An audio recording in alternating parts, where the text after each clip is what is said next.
We're doing a lot of work with schools and with universities at the moment around the future of education. Adult education in this country has to get better.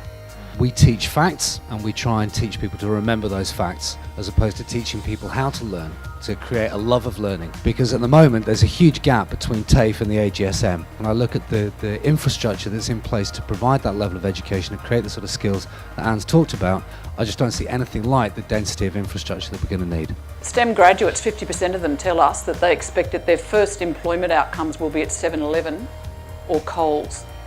So we need to do something far further downstream in equipping people. We need anthropologists, ethicists, artists, authors, historians, philosophers. Technology just drives forward. So how do we develop the skills of individuals to have intelligent conversations and arguments and then ensure that we've got the employment outcomes? Lifelong learning is the way forward.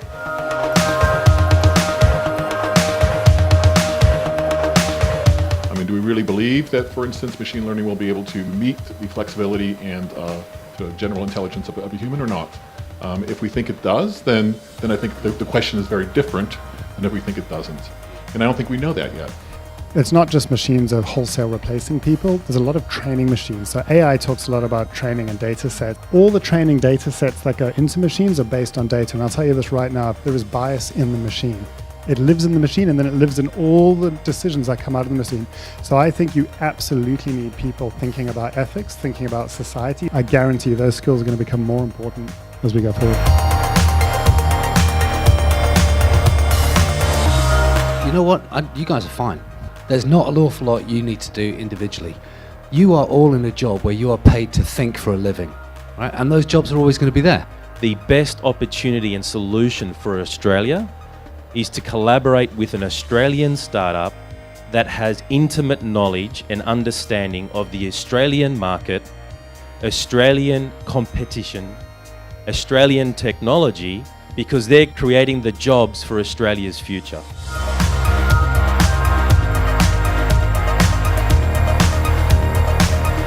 It's going to be very difficult for a question that's entirely for businesses, because businesses so operate in a market. And in a capitalist market, you either gain money or you lose money, and you're either a predator or you're prey, ultimately.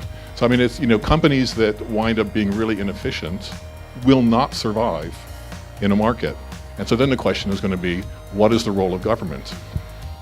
And that's a political question. The scale and speed of the change requires a joined up level of thinking and solution between industry and government. Industry has to provide a total shareholder return, whether the shareholder is the CEO of the startup or institutions that invest in BHP. Companies should seek to cost out wherever they can. They should seek to be economically relevant. They have to compete on the global stage. They have to drop prices wherever they can. That will need to play out where we have less representation for workers, the foundation of which the relationship between cost of living and employment is indirect, but there's certainly a correlation there. So we need to keep people in jobs so they keep consuming.